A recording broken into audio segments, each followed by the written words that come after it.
television veterans and performing veterans like Liza Minnelli and Stevie Wonder take notice of an entertainer, it's kind of like E.F. Hutton. Everyone listens, and everyone is really listening to the work of our next guest. His name is Michael Feinstein, and he's revived the classic pop music. He is also the keeper of George and Ira Gershwin's music, someone to watch over Gershwin, which is so nice, and he plays so well. Listen to him as he plays Gershwin. Let's call the whole thing off. It's Michael Feinstein.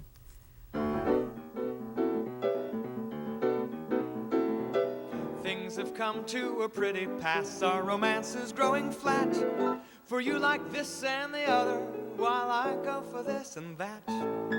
Goodness knows what the end will be, oh, I don't know where I'm at. It looks as if we two will never be one. Something must be done.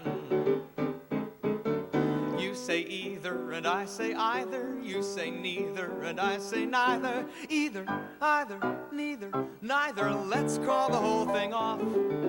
You say potato and I say potato. You say tomato and I say tomato. Potato, potato, tomato, tomato. Let's call the whole thing off. But oh, if we call the whole thing off, then we must part. And oh, if we ever part, then that would break my heart. So if you wear pajamas and I wear pajamas, I'll wear pajamas and give up pajamas. For we know we need each other, so we better call the calling off off. Let's call the whole thing off. You say laughter and I say lofter. You say after and I say ofter. Laughter, lofter, after, ofter. Let's call the whole thing off. You say vanilla and I say vanilla. You sarsaparilla and I sarsaparilla. Vanilla, vanilla, chocolate, strawberry. Let's call the whole thing off. But oh, if we call the whole thing off, then we must part. And oh, if we ever part, then that would break my heart. So if you go for oysters and I go for oysters, I'll order oysters and cancel the oysters. For we know we need each other, so we better call the calling off off. Let's call the whole thing off. But oh, if we call the whole thing off, then we must part. And oh, if we ever part, then that would break my heart. Break my heart. So if you go for scallops and I go for lobster, no more discussion. We both order lobster. For we know we need each other, so we better call the calling off off. Let's call the whole thing off.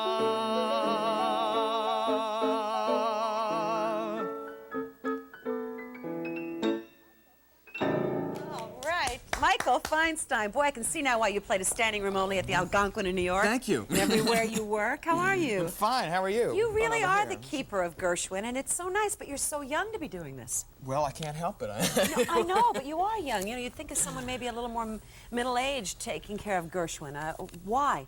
I met Ira Gershwin when I was 20 years old.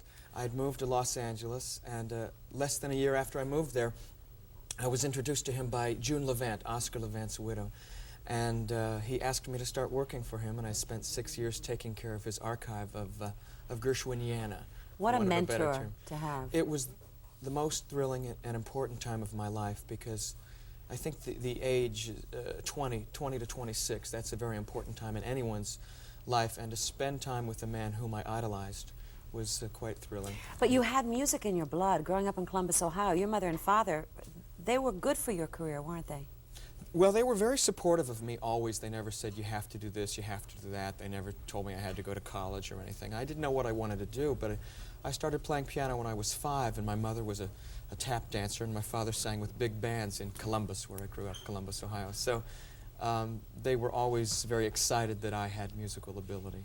Yeah. When you play, I mean, the critics, the reviews I read over the weekend were just wonderful. I have this feeling you never get a bad review, because I have this feeling that you always emote enormous emotion when you're playing, especially Gershwin. I think the only reason to do something is because you love it, and I love what I do. And it takes you many places. I mean, you've been all over the world in concert halls in Europe and in America, and you've done so well. It's been wonderful. I played at the Hollywood Bowl 2 months ago, did the Rhapsody in Blue, and sang Gershwin, and that was a thrill, because I never thought that I would go from playing in little small clubs in Ohio to playing the Hollywood Bowl. That was very, very exciting. And you're on tour with Liza Minnelli this fall? We leave in about 2 weeks for a 22-city, 7-week tour of Europe. And I'm so thrilled to be working with Liza, not only because she's a great entertainer, but she also is one of my best friends. And she's a real fan of your work, which I think is, it's always nice when that happens. It's wonderful. My Irving Berlin record features a duet with Liza, and people say, God, how did you get Liza to do that? She heard I was doing a new record and called me up and said, I'd like to do a duet with you. And I said, great, you know. Isn't that nice? And that's called Michael Feinstein Sings Berlin? Irving Berlin. Irving Yes. Berlin. Yes.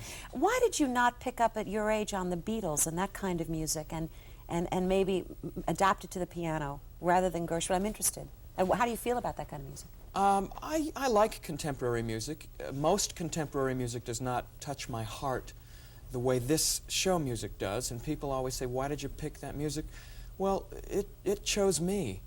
This is the music that appealed to me in a very deep emotional way that was very important to me, and that's why I wanted to continue to listen to it and play it. It did choose you. You've been playing by ear since you were 5 years old. Yes, and boy, are my ears red.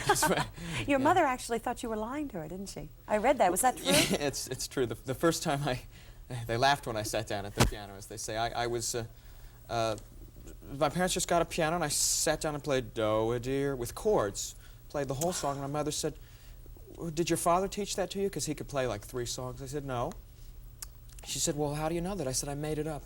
She sent me to my room without dinner for lying to her until my father came home and said he hadn't taught me, and then they realized that I could play by ear. Oh, isn't that wonderful? You are a good keeper of God's given talent to you. I mean, obviously, you're doing well with it, and I think you probably would agree it's God-given, at least in part. Absolutely. I think that all musical ability is from God. I think all creativity comes from a divine place. Yeah, that's nice to hear. Thank you, Michael.